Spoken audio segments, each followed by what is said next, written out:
I'm Lisa and I'm the Head of Consultancy for Data Programmes here at the Open Data Institute, and I'll be chairing today's session. So we're now going to bring in our panellists. So we'll just have them join us one moment. Hi, Rob.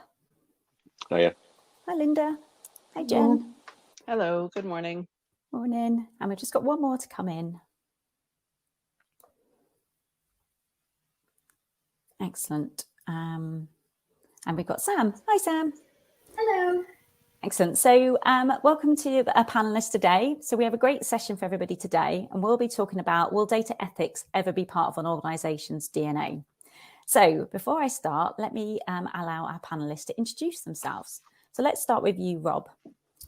Hi, I'm Rob Smith. I'm the head of AI and ML at Digital Catapult. I'm also the author of the book Rage Inside the Machine and a senior research fellow of computer science at University College London. Excellent, thank you. And Linda, over to you.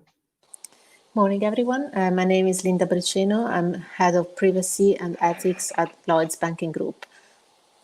Perfect, thank you. And Jen? Good morning, everyone. I'm Jen Rodvold, head of digital ethics and tech for good at Sopra Steria digital services firm. Perfect. And Sam? Hi, everybody. My name is Sam Brown, and I'm the co-founder of Consequential, a social innovation practice, and also a community manager for the London Zebras Unite chapter. Excellent, thank you. So it's really great to have you here with us today. So thank you for coming along. And we've got 45 minutes with you guys. So if there's questions from the chat, from the people in the audience, please feel free to put them in the Q&A, and then I can put them to the panelists. So what are we here to talk about today? So I think we can all agree that over the last few years, we've really seen an emergence in principles and frameworks that have been designed really to help organisations create technologies and demonstrate data practices that are responsible and ethical. While these materials are well received, I think, by organisations, I think there's been evidence that suggests actually the majority of these organisations probably approach this more on an ad hoc basis and on a project level rather than holistically. And it's really that we've not really significantly moved beyond that initial stage in that data ethics journey. So I think we've all agreed now that data ethics is important, and I think that's been well established. But how do we now go into how we put this into practice? And this is what we're going to be discussing here today. So should we start off then with thinking about this for you, Jen? So how do you think we get to a point where this is bread and butter for an organisation? What are your views on that?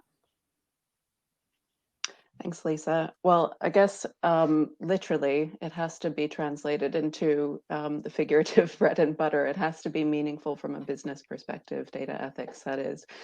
So at a high level, that means having the right incentives. And I think although there is a mainstreaming of awareness around digital ethics and data ethics issues, we've seen increasing number of headlines and entering the public consciousness of digital ethics issues through things like, really popular Netflix shows.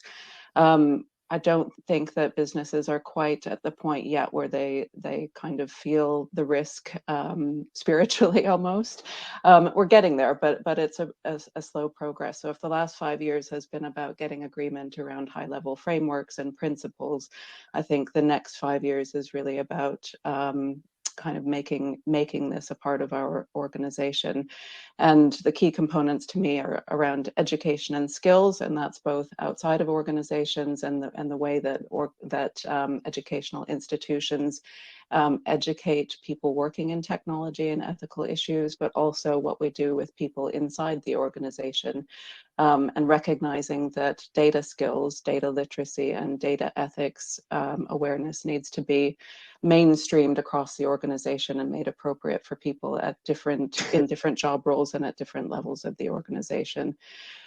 We need to do more on governance, and governance needs to start with data ethics being aligned to strategy, but then again, kind of diffused and distributed across the organization so that ethics isn't treated, as you said, just as in one-off projects, but is really kind of systematically embedded across an organization's operations. And that's going to take tools.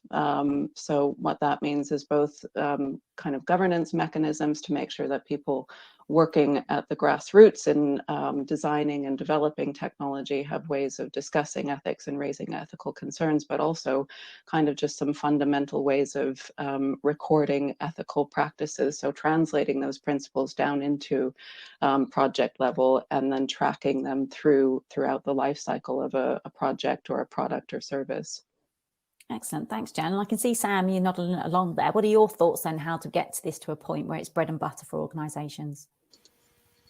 I think I'll echo everything Jen just said there. And in particular, I think we need to broaden our understanding of what governance itself looks like and what that means inside of organizations. People tend to think about governance as a legal framework or sitting purely with boards, but actually we need to have an understanding of what governance looks like in the day-to-day business practices, and the way that we build these technology products and use our data to support that.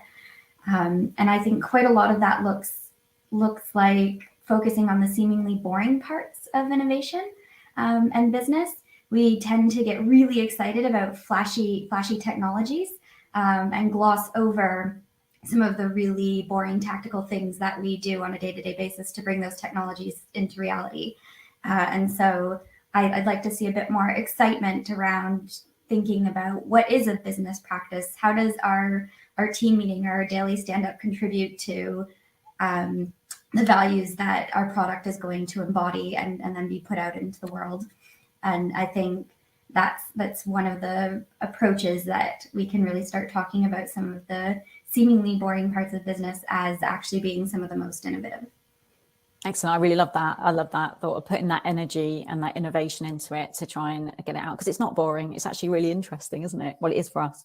It's just how we spread that. So what are your thoughts on that, Rob?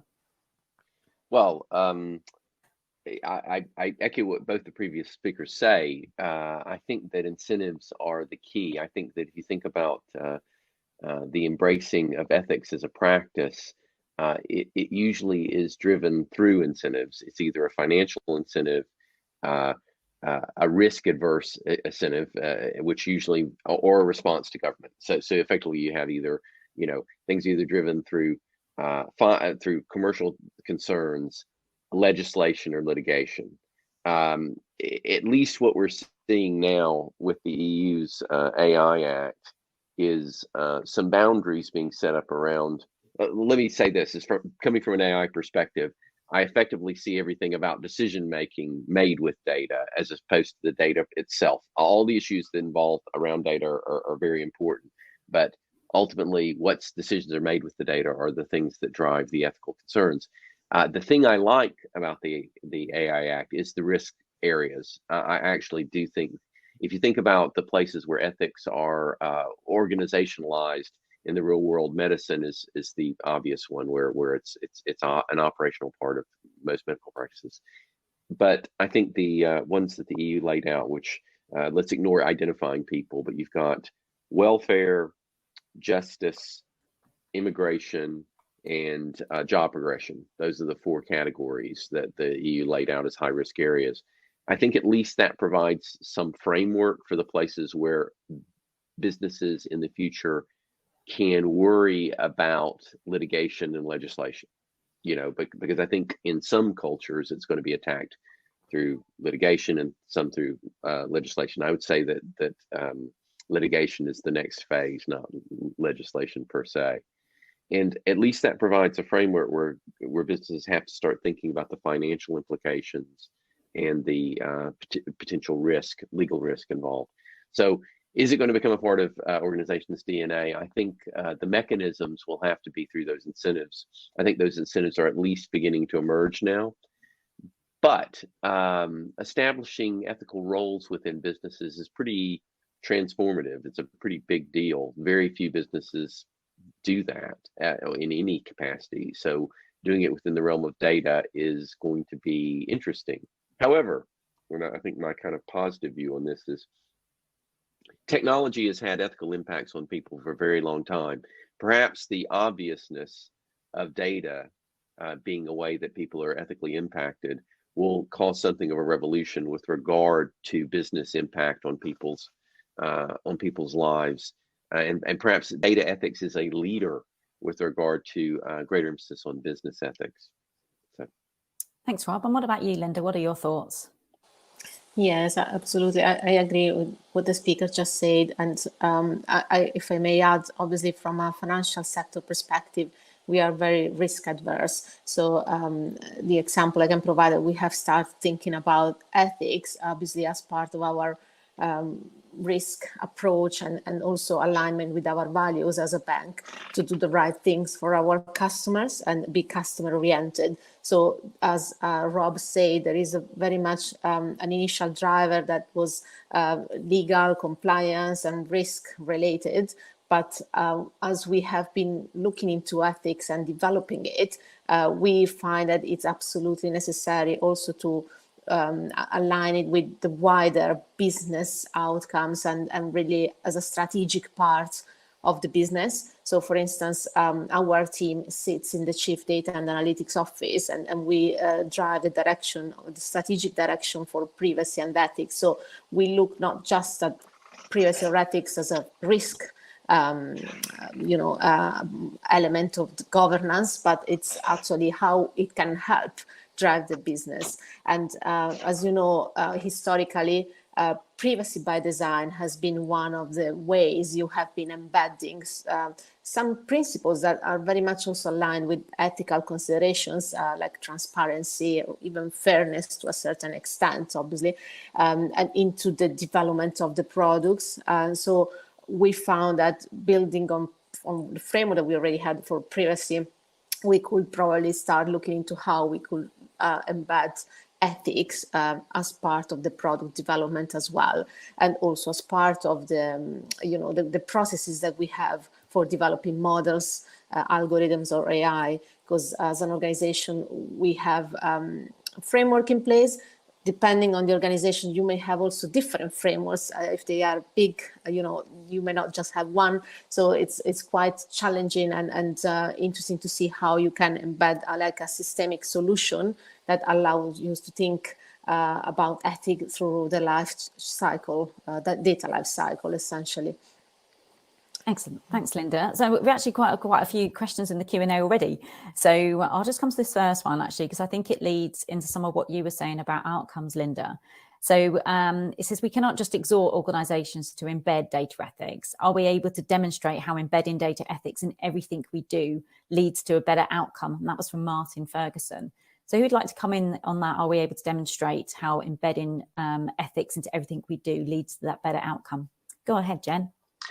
I'm so glad for that question. I think it's brilliant. I think one of the things that's been missing from the conversation and the operationalization of data ethics is success stories. And this is absolutely about managing risk for most organizations, but it also has to be about value creation and being able to tie our actions in data ethics to positive outcomes. And this builds on what Rob was saying. So in terms of being able to understand and anticipate the negative, the downsides of data strategies gone wrong in terms of litigation or reputational damage, it's equally important to have some infrastructure in place for managing for understanding the upside. And the thing I think a lot of us working in this space always point to as probably fairly universal is the benefits, the business benefits of building trust. And Linda, I'm sure that's really important to your strategy, being able to have that brand and reputational trust with your customers. And there are ways of kind of measuring that and putting that into place as a set of data ethics KPIs. And I think we need to do more of that to talk about how we're doing it and to share the results. Excellent. Thanks, Jen. Rob, would you want to come in on that question as well? Well, I just agree with that. I think that it's all about KPIs. One of the things I was just thinking, this is kind of more of a random thought, is I think that it's awareness is the driver here in a way too. Is that public awareness of ethical issues is now at a level that it never was before in my life. That suddenly, the ethics of corporations was something that people only right on people really thought about in the 1970s when I was a kid. Now it's something, it's on the tip of the tongue of basically everybody. So there is an opportunity for a revolution here, with regard to the way, because that public awareness, ultimately, the reputational damage is the part I didn't bring into the conversation, but that's really significant now. And it's literally like every 2 or 3 days, we see a relevant article in major newspapers about the ethical use of data. So it is a period where that becomes a real driver. But of course, then there's the risk of the ethics washing problem, which we've all seen a lot of over the last couple of years, haven't we? I mean, and the real question is, how do we get away from that? Because I do think there's a great deal of just kind of hand waving it, particularly with very, very large corporations. There's a great deal of hand waving. But I'll tell you, just kind of riffing on this is, I think Twitter's admission last week of its bias of its systems bias with regard to promoting right-wing content was pretty brave and actually a real step forward. I mean, because it was a public admission of bias by one of the 6 biggest social network company in the world. That's a real positive move, and hopefully some of the other social media companies will begin to follow suit. And the admission that systemic effects cause ethical issues, systemic algorithmic effects cause ethical issues in public is huge. And I do think we've moved to a new stage of the game. Now, if that just all gets washed away, that'll be sad, but it really, more power to Twitter for having admitted it out loud. Yeah, definitely. That's amazing, isn't it? Having that transparency, yeah. That's what we really need to go to. Linda or Sam, would you like to come into that point about the outcome? Sorry.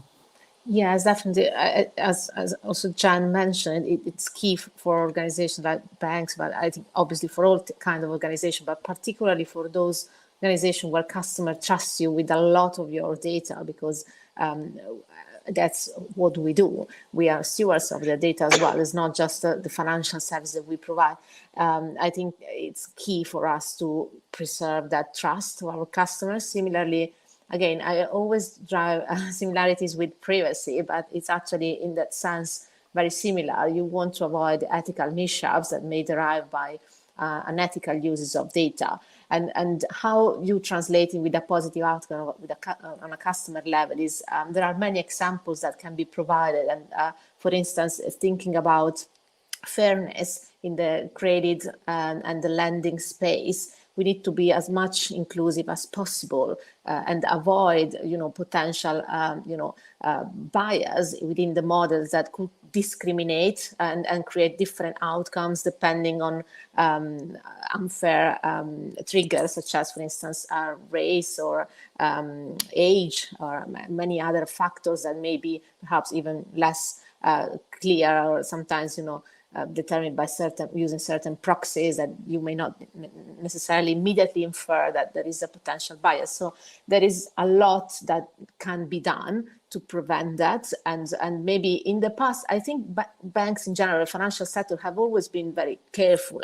But maybe what was missing was to have the clear framework that also allows you to be fully accountable and transparent, because this is the additional benefits that I think talking a lot about ethics now is bringing. The fact that we cannot just try to do something, because it's part of our good governance or aligned with our good values, but it's also about making sure we are fully accountable to regulators, to our customers, so that we can explain them what we have been doing, how we have been testing against bias, and try to preserve fairness, and also with regulators.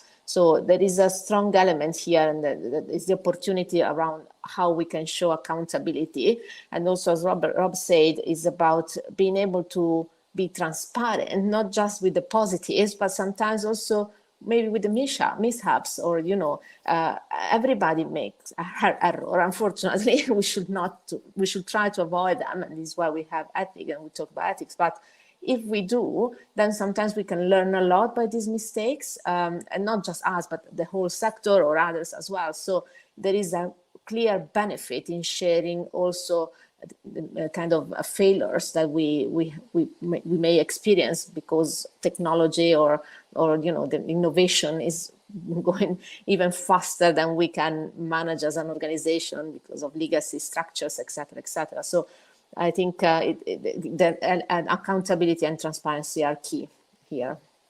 Yeah, no, they were really good points, I think, there. Go on, Sam.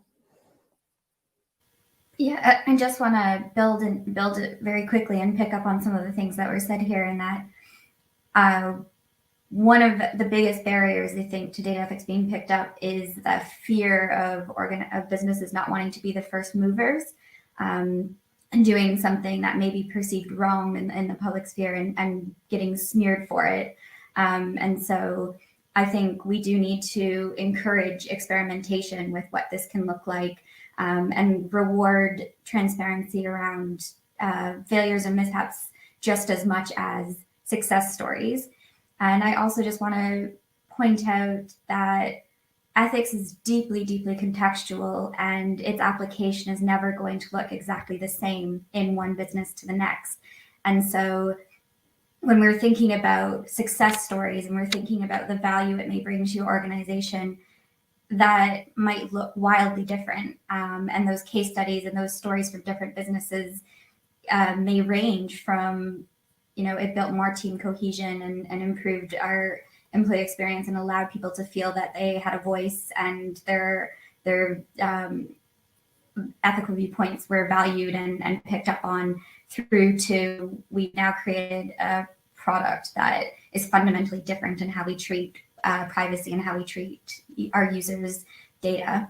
And so just creating space for all of those types of success stories and all of those different types of values, that working differently and being ethical and applying data ethics into an organization can look like. Yeah, I think that's a really good point. I think between organizations, that ethics can look different, but also around the world too. So if you're global companies, that's a particular challenge, isn't it? We're getting lots of questions in the chat. So I'm just going to come to another one that's in the chat at the moment, from James Fletcher. He would love to hear more about data ethics KPIs. Are there particular measures that the panel have found useful? So what have been the panel's experience of those KPIs? Are there any measures? Who would like to come in on that?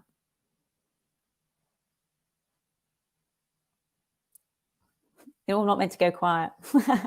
Go on, Sam.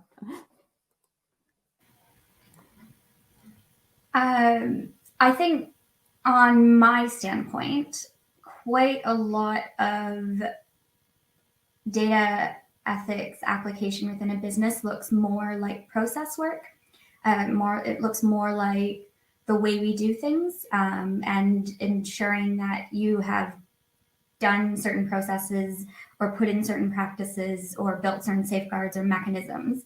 And so often those KPIs look a lot more like process KPIs in terms of measuring, have we had this meeting? Have we done this practice? Have we looked at this data in context, et cetera, et cetera? And I think that is part of the problem with people picking up data, is that they're looking for KPIs that measure more specific values or outputs in a product. When in fact, I think actually they should be looked at more as process KPIs and process mechanisms, the same way you would measure, is my organization agile? Well, you don't measure if your organization's agile by the feature in your products and how many users visit them. You measure if your organization's agile by the types of practices you have in place. Yeah, that's great. I just want to chime in on that. It's interesting. All of this is bringing more humanity into technology ultimately, because ethics is like that. You talked about contextualization, and now you've talked about the fact that it's a journey. It's not not a KPI list necessarily. And it'd be interesting to look at how medical ethics is a established governance practice, right? You know, that there's roles and there's actual committees and there's things like that. And I'm sure that the way those are evaluated KPIs is how many times did you hold a mortality board? You know, are you by practice doing that regularly? You know, what are the criteria, and are you following those criteria for implementing those processes? Those are the kind of KPIs. Is kind of, is the process actually running? Have you established a process type KPIs, as opposed to how many times did you say somebody committed malpractice, right? You know, it's about a process establishment and checking that. And actually, I think you know, not at the level of KPIs of an organization, but the level of evaluating whether this is happening or not, whether it's becoming a part of organization's DNA or not. I think some of this, if you look at GDPR and privacy, an ecosystem has come up around GDPR. You know, that there's an ecosystem of people who care about it that's generating value, right? When we get to that stage in ethics, where there are, you know, established ethics practices that are not strange organizations, but normal organizations, that those are called on, that they do consultative practice regularly, and we can show that as a part of the economy. That's sort of a KPI of ethics too. You know, is that have we reached this this ecosystem stage, which we haven't yet. Right now, I think it's just kind of a slurry more than an ecosystem. You see what I mean? Yeah. No, go on, Jen. I'd just like to add to that. I mean, I think it's a really interesting and important point. If we're talking about how we make ethics a part of an organization's DNA, then what we're talking about here is kind of understanding the leading indicators, right? That we have to make sure that if we do X number of reviews or whatever we think the drivers for operational change are, then we have those mapped out. I think that's really important. But I also think that the lagging indicators are really important. Again, it's about businesses understanding that there is value in this. So Sam, you mentioned some really good ones actually, and it will be different for every organization. So we start by understanding an organization's kind of overall strategy and aims, and then look at their data and technology programs to establish what and prioritize what their principles and their ethical risks and opportunities are. And those should bear out the lagging indicators. So you want to be associated with being a great place to work or the best place to work for women. Well, you need to then really make sure that none of your technology programs are going to erode that brand identity and that part of your strategy. And you do that by this, and therefore you can expect that you'll improve gender equality or something in the workplace, or the number of women you attract to apply for jobs in your organization.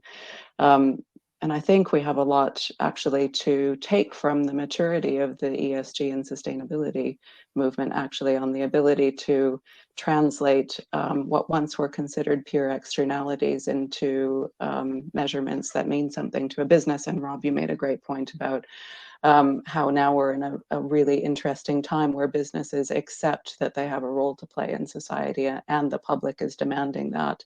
So it's not as hard as it would have been that long ago, and we just have to think about what we want to achieve in the ethical context of a particular organization. Yeah, no, I think they're really good points. So what do you think it is that's stopping organizations then from moving past these principles and high level frameworks to actually getting into the how to do data ethics? Go on, Rob. I think one of the things I think that corporate personhood is part of the problem. I'll just say that is that effectively we've reached an evolutionary stage with regard to organizations where their legal rights and responsibilities. I sometimes say that corporations are the most successful AIs we've ever built. They're these kind of entities that operate on simplified rules towards simplified goals, like an AI. But we respect them so much, we've given them legal rights. We think they're so alive, they now have rights. And they're, bless bless them, they are doing what we programmed them to do. We program them to generate shareholder value above all else. And within the legal framework where generation of shareholder value is their only goal, then you have the great complexity of saying, well, let's translate ESG goals into shareholder value. Let's translate ethics into shareholder value. And that, in my opinion, the translations of values into value is problematic. And so I think a real barrier there is, should I offshore all my everything that I'm doing becomes a question of dollars and cents, not a question of good and evil, and so I think that's it's a fundamental societal barrier to the advancement, but at least we've got some pressures now. But yeah, that's the thing that I would say is the big problem. Yeah, no, that's a really good point. It does come down to that finance. There's a lot that drives the world, doesn't it? Does anybody else want to comment to that point, or should I go to the questions in the chat? We've got a lot of questions in the chat. So I might just come into Jenny's question. So Jenny Andrew asks, is anyone thinking about metadata standards for data ethics to support common and portable understanding? So that's a bit more of a technical question. Who would like to come in on that one? But my answer is I don't know.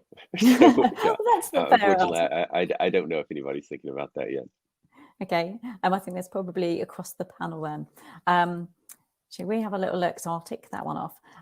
So what do we think needs to be in place? So Linda, what do you think to make this a reality? Do we, what have we got already on the skills and the knowledge? I suppose it brings up Jenny's point about that clear standard actually to meet those detailed processes. What do you think needs to be in place then? Yes, thank you. Happy to take this one. So I think, yeah, absolutely. You will start from, the standards and the clear policies. As an organization, you always have policies in place and standards, and they need to be very clear and have a clear defined scope. But I think that's not sufficient, because organizations often have a lot of policies, and they are very long, and not all the actors and players in the policy will necessarily know by memory all the policies. Let's be honest with that. That's a part, and is like an evidence that we need to have. But the key challenge will be how you transform the culture of the organization, and this is why it's key, as I think someone in the chat mentioned, to align your ethical values and principles to the values that a company should already have. So each company already should have like a set of values that are that drive their mission essentially, and how they think the business should align to. And ethics should be very much aligned to these values, because otherwise you won't have the solid base to start embedding and making sure that your culture embraces data ethics as well. And data ethics is very much set by the policies, but it's not just something for data scientists or kind of techie stakeholders to be aware of. It's for everyone in the organization, for everyone who deals with data and manages the data, because it starts from the very beginning when you source data. And so you will have, for instance, in a bank, you have a number of governance frameworks, and you will have, suppliers, managers who will need to consider ethics as part of the discussions they have when we source data, for instance. So how you make sure that they also take into account some consideration. Have you look into how data was sourced, and are we reassured that the organization, for instance, you are gathering the data from, is actually aligned to certain standards? These are huge questions. It's not something that we can all enforce from day one. I always say, obviously, Rome wasn't built in a day, but the same is for ethics. It's a journey for the organization. You start from the policy and the standards, but then it goes beyond that. It has to be reflected in the culture and potentially expand to all the key stakeholders. So we need to be honest, it's not something that can be done in a day, but it's great that we start talking about it now. It's great that KPIs start looking into the processes, because this is where we can now demonstrate the KPIs. But as Rob said, I think the final challenge, or not the final, but one of the biggest challenges will be how we can demonstrate that actually ethics is bringing the value for the business. And this is less measurable as of today. So as here, we need that great thinking behind as well, how we can demonstrate the ethics is bringing value, so that we can also, better influence our, organizational executives or, leaders in this space, and get them on board with ethics more easily. Yeah, and I think it's a really good point. I think you brought up a good point as well about thinking about the data you're bringing in as well. It's not just how you're using the data. So it's the whole life cycle, isn't it, from start to end? And I think what you just said there, actually, Linda, as well, links into one of the questions from Giovanni Leone in the chat, which talks about digital ethics could be seen as a dimension of sustainable business, building long-term trust and value. And how far off are we from incorporating ethics as a natural part of optimal business outcome? So who would like to come in and answer that? How far off are we? Is it near?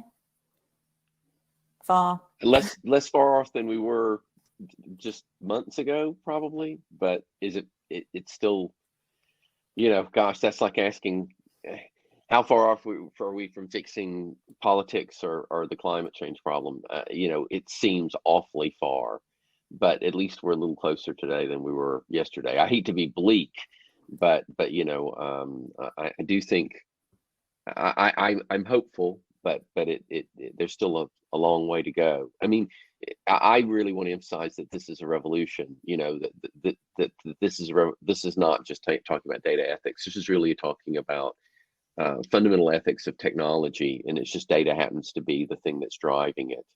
And this thing we're talking about value and the bottom line. The thing is in my opinion, and I could be wrong, is that the belief that that everything can be translated into a bottom line effect, either immediately or over time, is wrong, and is a belief that comes from the origins of economics. It really does come from the idea that we can basically turn everything into convertible goods, that one good can be converted to another through a common measure of value. I think that's fundamentally wrong. I think that values have to be separate from value, and that's revolutionary thinking. And I think that thinking is going to take a while to change the way we fundamentally think about the world. Yeah, Sam, do you want to come in on that? Yeah, I just want to pick up on what Rob and Linda were saying, is that really what we're talking about here is cultural change, and cultural change is long, messy, and not necessarily linear. And it often involves quite a long period of time in which we're simply trying to wrap our heads around and put words to what that change is and what we want to ultimately see and where it is we are trying to go collectively. And I think there's sometimes frustration with that stage and us feeling as though nothing is changing, everyone's just talking about it, but the talking is the doing quite often. We're trying to make sense of what it is we want and where it is we're trying to go and what that change means and looks like. And that's an invaluable part of that cultural change. And that is the principal stage, I think, largely to me. But we've had quite a lot of this conversation now for a few years. And so to Rob's point, I think we're now in a stage where we're starting to see movement and see action and see that translated into process, into practice, into policies, into mindset change. In fact, in terms of, what is the next generation of the workforce looking for and expecting to see in leadership and inside of business. And so I'm quite relatively optimistic, actually, that we're now in a stage where we'll start to see more and more action and more movement. And, this is reflected in many of the challenges we're facing right now, but it feels as though there's no movement for years and years and years. And then suddenly overnight, the cultural standards and things have changed. If we look at LGBTQ rights in the US, it was decades of fighting, and then suddenly suddenly overnight, our levels of acceptability around that issue just changed completely. So if I could chime in on that, Yeah. first of all, I think you're absolutely right. And I'm really, I have the same sort of enthusiasm, but something I like to point out to people that's really interesting is in an age where we're using more and more data that ultimately is quantitative or categorical about people, it places people into either categories or it quantifies characteristics of them. Isn't it interesting that society is becoming dramatically less categorical about people?